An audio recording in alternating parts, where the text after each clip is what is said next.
And we kick things off with Lisa helping that old lady that will be mourning her in the future. As they talk, I arrive at the conclusion that this show is predicated entirely on her being stupid. Before she met Dracula and learned the old knowledge, she had already been called a witch. Don't mistake me for a witch. Everybody out there already does that. Witch hunts are already happening. There shall be an inquisition. And she was old and traveled enough to hear about it, even if just as rumors. And yet, 20 years after that, she just casually tells people how her medicine works. Oh, it's a powder mixed with some strawberry wine. And has no defenses of any kind inside her big and opulent house. You don't need some jealous wise woman for the church to come here. It seems she was telling the truth. You just need a kid looking at the window. And so begins an ever-growing pile of terrible dialogue. I hate that you're not here. Every day. But I love that you gave me the knowledge to help people. You don't need to say that. I can tell by her looking lovingly at the picture. Anyway, she makes the medicine and accompanies the old lady to the door, only to find out the Whisperer is here, as quiet as ever, and with the same crew he had in Greshit. Mrs. Lisa Tepesh. They were actually priests. I thought they were bandits that he picked off the road. Did priests know how to wield bows, spears, and knives back in the 1400s? And how lucky for them to survive the initial onslaught, huh? Very lucky. They immediately begin trashing her place, in search of heresy, and Lisa's response to the accusation is sad. What? Excuse me? What? I don't understand. You didn't understand why you were called a witch before? When you were talking about superstitions with Dracula, did you not understand the point of the conversation? Did you not know what superstition means? Being some muttering wise woman cheating people with boiled nettles and entrails. You an alien or something? And where is your son? The priest that will be executed by the people of Greshit in the future finds a centrifuge and out when the thing activates on its own. The bishop sees that as demonic machinery, and now Lisa has to say in response, It's medicine. It's old knowledge, that's all. Tell him that that is just a glorified shaker, that the rest of your equipment is just glass and fire. The engines of the devil befit you, woman. Anything, tell him anything, the outcome will be the same, but at least it will be more on him than on her, and she won't come out sounding dumb. It has nothing to do with any god or... Nothing to do with God. Oh, and yes, I am putting some of the fault on her. With the extent of what is possible in this universe, how can any conclusion, any belief, be wrong? How can you, with futuristic knowledge, not take someone like the priest as a possibility? There comes a point where you have to be at fault for what happens to you. When they take her to be burned, she realizes that Dracula probably won't be happy about it, so she tries to cryptically warn them. And this is one of the things she says. Not Satan! If you anger him, he's worse, because he's real. Please... Stupid! Anyway, they take her. You know the rest. From there we cut to Dracula, feeling sad and fed up. At the main hall of the castle, he addresses his generals, a bunch of vampires from very distinct cultures who were not a thing to this very moment, and won't be anything moving forward. Except Godbrand, the Viking vampire, with his brain aneurysm. And two humans that possess all of the excuses someone would need to become hyper-religious. Dracula gives a speech that is mostly comprised of things that don't need to be said. We will scour them off the land. We will continue to use the night lords. And then he announces who will command the extermination of mankind. The humans. Hector and Isaac. Of course, that pisses off the entire room, especially Godbrand, who voices his displeasure very loudly. Only 2 humans in your inner court! Dracula explains that they were chosen because of the fact that they are humans, therefore devoid of vampire impulses, and instead are moved by loyalty and misanthropy, which makes them perfect to carry on with the genocide. The explanation doesn't improve Godbrand's mood, but it prompts him to give him a pointless rundown of everything that just happened. What the hell was that? He summons us from all over the world. Tell us it's war. Dracula leaves, and before Hector and Isaac can follow him, he questions why the top officers and the strategists of the army are going to talk to the ruler of said army, and why would he want to talk to them instead of his kin? Want to talk to you rather than me. Perhaps he wants to meet with his own kind. You know, if it was just him, and depending on how consistent they are with it, I could tolerate that he's just stupid, but he ain't the only one. Hector then tells Godbrand what his character is. You've never met anything you didn't immediately kill, or make a boat out of. In case you can't tell by his brash and violent behavior. Bigot, I like boats. I'm a Viking. And the fact that he's a Viking. Isaac does the same, but at least he does it indirectly, while insulting him. I don't understand why our Lord doesn't tie you up outside with the rest of the animals. Which of course is supposed to be a joke. We're supposed to make boats out of things. But it feels like a bad attempt at hiding the terrible exposition. Hector and Isaac follow Dracula to his chambers and ask him why he chose them, implying there are deeper motives, only for him to say the same thing he said to Godbrand. They can no longer conceive of humans as thinking beings. But you two are different. You are human. You are not looking at the scouring of humanity from the earth as an opportunity to get the livestock under control. But with slightly different words. The only two generals in my court who are not driven by thirst. The only two who are bound by loyalty and intellect. They are not vampires like you and I, Godbrand. And that is why I trust them. Then this section ends with Hector looking to the fireplace, as a theory of voices regurgitate his origin story, leaving the other two in awkward silence for a while. Never wanted you, Hector. You sick of me. Do you understand? The moment you came out of me, I knew you were wrong. Alchemy is for money and power. What even...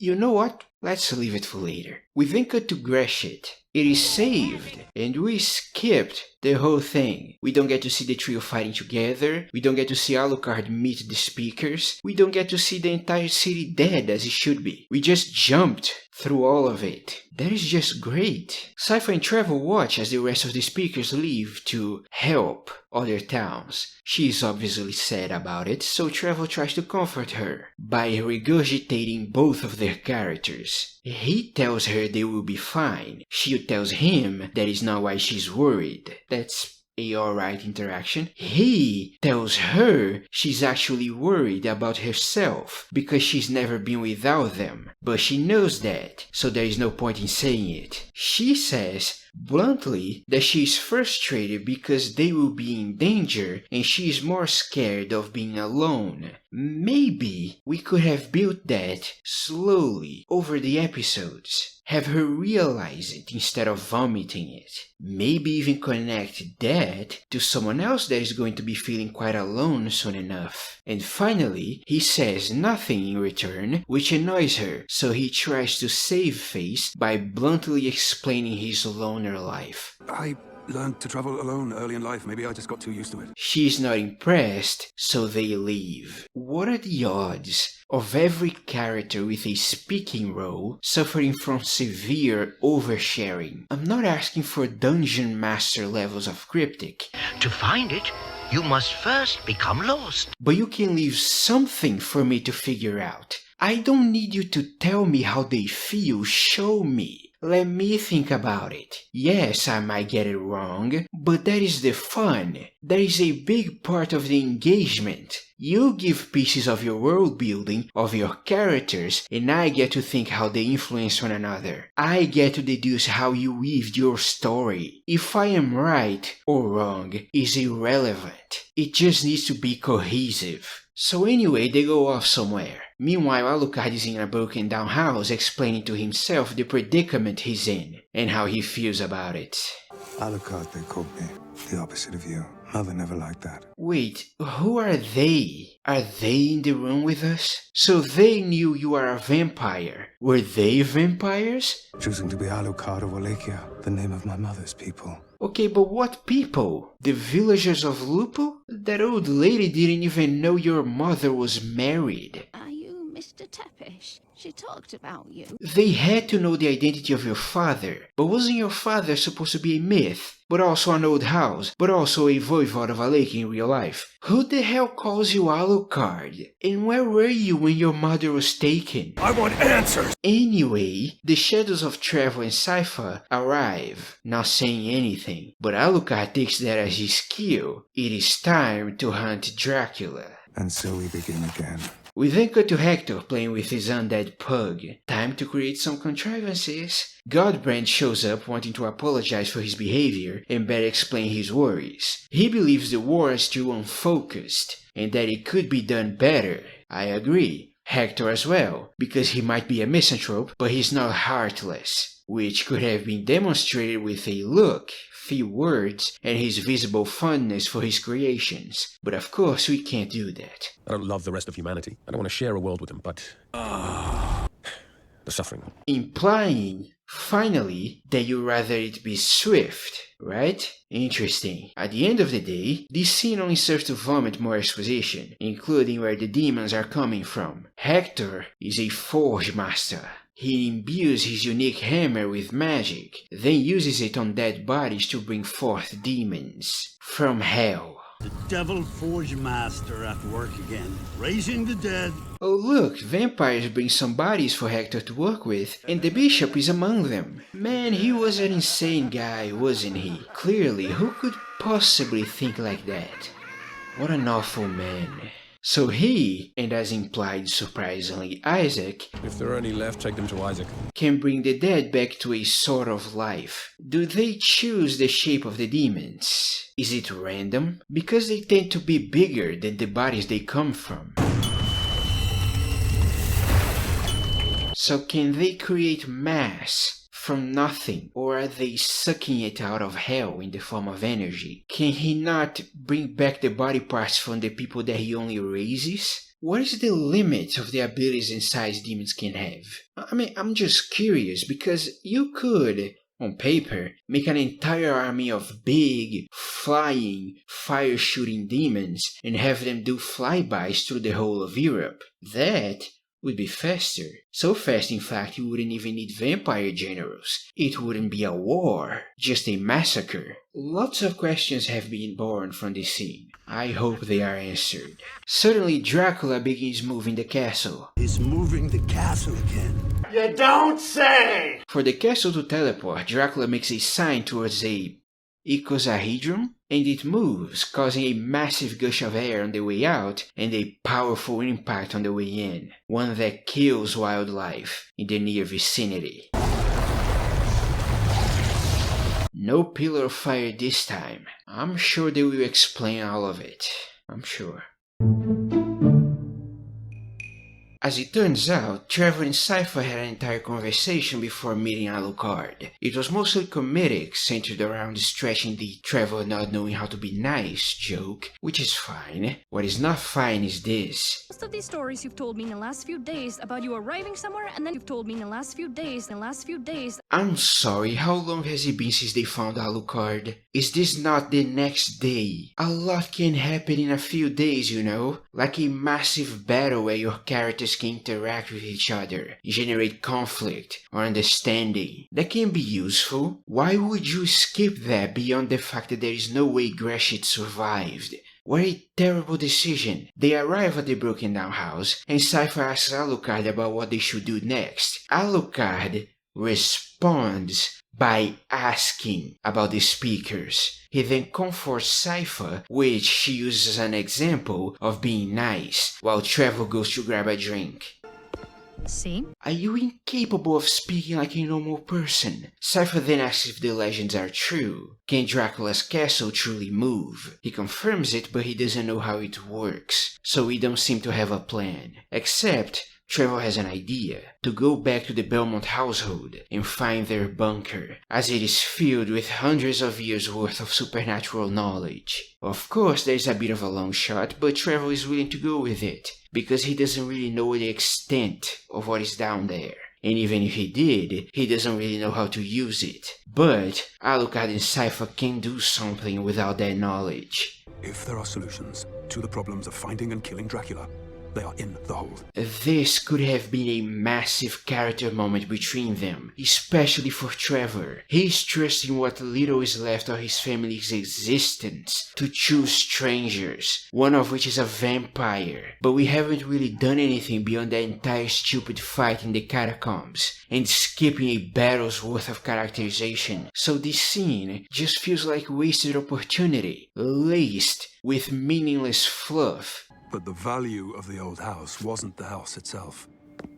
It was what was underneath it. You speak plainly, you stupid Anyway, the conversation turns comedic when Alucard and Trevor make sarcastic commentaries towards one another. Fortunate indeed, then, that I chose not to kill you and eat you, Belmont. And that I decided against gutting you, flaying you, and turning you into shoes, Alucard.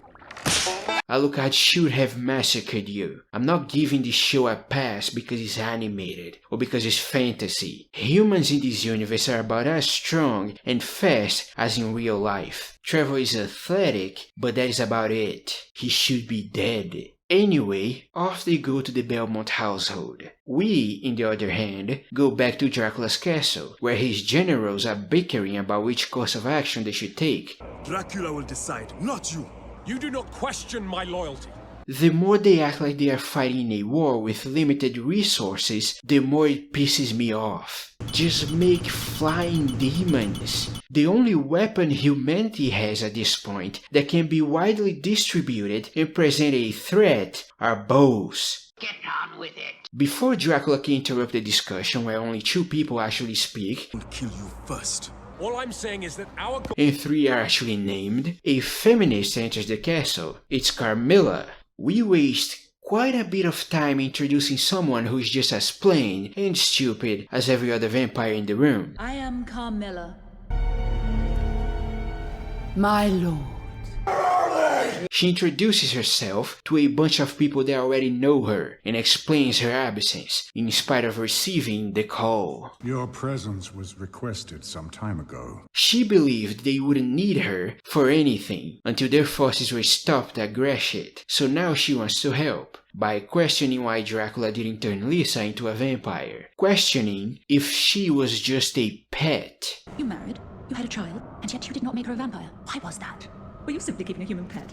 I want you to understand that this is the same man that was willing to kill his own son for opposing him. And yet, not only does he not kill Carmilla, he actively talks to her like she's a friend. He tells her to meet him in his room, and during the conversation, he's perfectly calm. That was a dramatic entrance, Carmilla. And how is it that you're here? Wow, can you imagine if he just killed her? A lot of the show wouldn't happen the way it did. Maybe not happen at all, which would be an improvement. Those questions were made with the intent of bothering the men in the room. It was intended to unsettle a room full of men. Why? Because she's a misandrist, and because in those situations, she will take any advantage she can have. I prefer in such situations to arrive with as many advantages as possible. The people in that room, except for the 3 that speak, are not characters, so I don't know why would she feel the need to have any advantage on anything, beyond the reason in her stupid little mind. Men. What she should be asking is why he didn't have any defenses for Lisa, a question that will be more important soon enough. She claims to have found the castle thanks to constant communication with Godbrand. When Dracula questions that, she says he likely did it to get a chance of piping her, which sounds like bull. If it never happened before, why would he ever assume it would now? He's an old vampire Viking. He cannot be that stupid. The only logical conclusion, especially with how she behaves, because she's so subtle, He still wants to sleep with me. is that she's lying, and now Dracula knows at least 2 of his underlings that have yet to bring their forces to the fold share an aversion to his decisions, and have been in communication without him knowing. And yet, he does nothing about it, because we are still pretending the suckers are useful. By the way, how did they communicate exactly? And how did she get here so fast? Does she also have a magic mirror? I hope we find out. From there we cut to the heroes of the story. They are resting somewhere, and Cypher only now decides to ask about Alucard's sun immunity. I'm still not completely clear on why you don't catch fire in the daylight. That triggers a conversation about Lisa and the whole mess that followed. He tells them of how she met Dracula. She beat on the door until my father let her in, and then demanded he teach her how to be a doctor.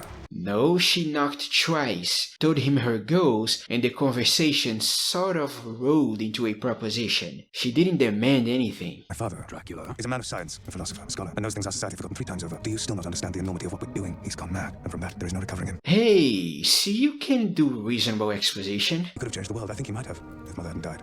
She'd sent him out into the world. A decision that becomes stranger the more episodes you get. 20 years of knowing what the seeking of knowledge can get you. Don't mistake me for a witch. Everybody out there already does that. Even more than that, not being extremely naive about life.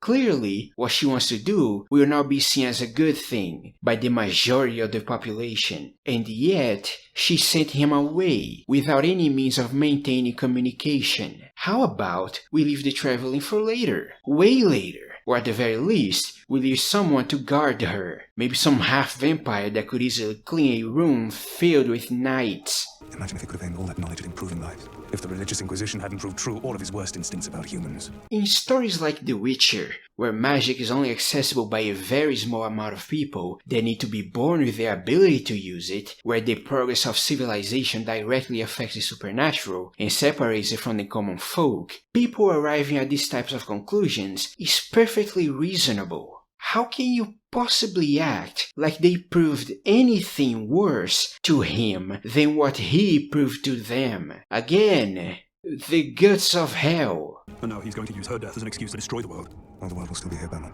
Trees will still grow. Oh, so Dracula cares for nature, at least. He's not entirely gone. Birds will still sing. Even the fauna, look at that. Animals will still hump away in the undergrowth. How did he even manage to safely hump your mother? But you won't be here. Ooh, that's a nice line. And you won't be here. Oh, please don't. None of you. You don't need to repeat. Still said, but you will not see. Why? You had it.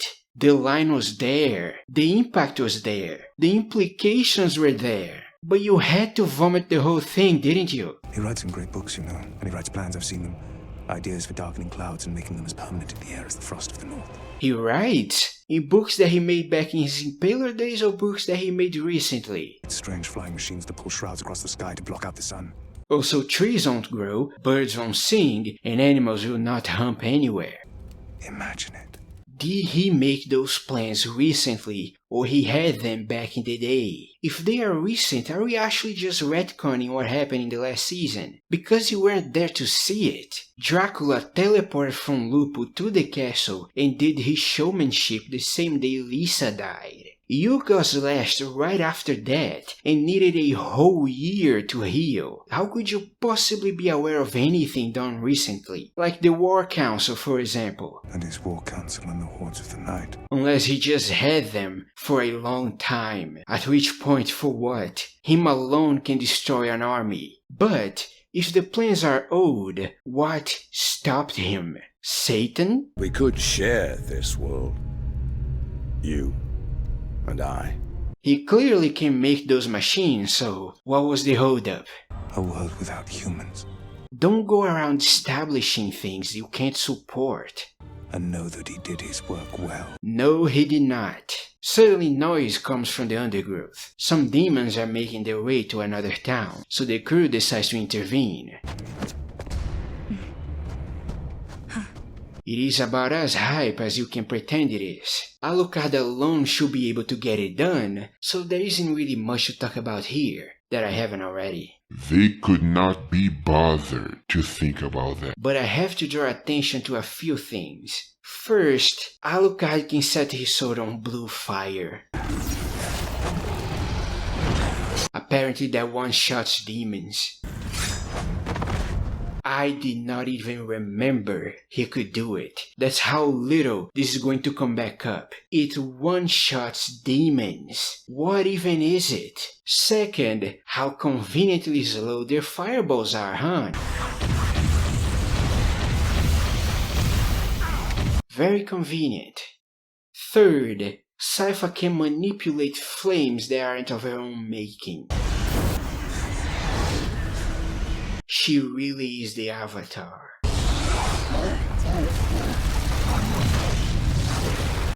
The consequences will be so much fun. And finally, fourth, they let one go. They know demons can speak. They have no idea of how that works, and yet they let one go. Now that's just stupid, isn't it? Nobody's going to our guest tonight. Moving on, Isaac is flagellating himself. Because he is religious? No. Because he likes it? Not entirely. Because we need to vomit his origin story. While he does it, we get flashes of someone whipping him, which along with a few words would be more than enough to help understand him, but we don't know how to do that. So the flashback in full shows Isaac being whipped for stealing books from a Templar that saved him from the gutter, and now feels the need to tell Isaac how they met and what he does here, which he should already know, but we need to be sure. I found you dying on the street. I gave you a home and fed you and... We don't want people to be mistaken, right? As it turns out, Isaac did it out of love for the Templar. You actually wanted to learn so you could help me do my work. Why? Because I love you. Because something had to remain accurate. The Templar seems to understand for a second, vocally realizing that Isaac is a sweet summer child. Oh, bless your heart. Even after everything in your life, you're still a sweet boy who believes in love. And then he continues to whip him, telling Isaac that this is his love, and not to mess around anymore. You never use the word love again! Until Isaac disarms and kills him. Awfully agile and strong for a barely fed slave. But there you have it. If you didn't get it, Isaac became extremely cynical of the world, and that evolved into full-blown misanthropy. He is very much on board with the genocide. But if you really didn't get it, no such thing as love in this world. And if you really didn't get it, the demon that escaped managed to survive long enough to reach the castle's surroundings. And as Isaac uses his own Forge Master magic, he monologues about the meaning behind a creature that literally has no choice but obey, doing its very best to return here, and how that relates to him, and what he believes, and wants. The lesson here is that I shouldn't care. Dracula will bring a pure world into... Monologues can be useful. I know what it's like to lose. They can help building character.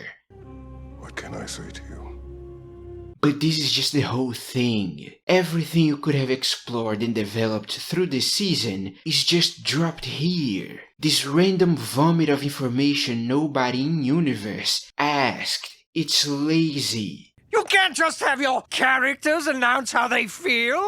That makes me feel angry! From there we cut to the main hall. You're so alone. Shut up. The generals are discussing strategies. Taking Argesh is bloodshed for its... It's all meaningless. Save it from a nice little bit of exposition. Carmilla suggests taking the port town of Brela, and Dracula says, Any city built over running water is a place that we, as vampires, should approach carefully. Not only should everyone in the room be aware of that, I've never heard of that affecting vampires. But no one tries to explain why that is the case. It's not like we're given a manual for being a vampire. Quite funny, isn't it? Enough! Do you really think that's enough? Yes.